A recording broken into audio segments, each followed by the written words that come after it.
How do I focus my ads on top of page placements? There are certain placement modifiers when it comes to sponsored product ads. A good rule of thumb would be, first, I would increase my bids, and then based on those bids, I would be interested on where do I show up.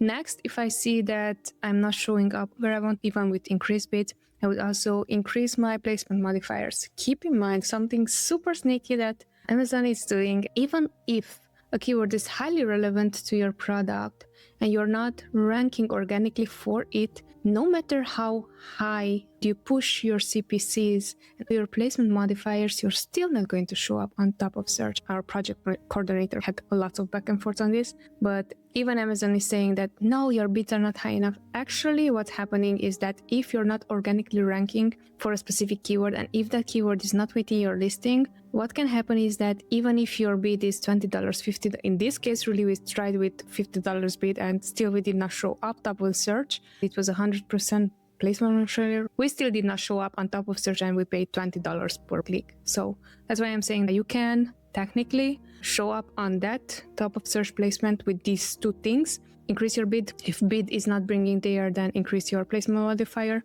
But sometimes it's not going to be the case.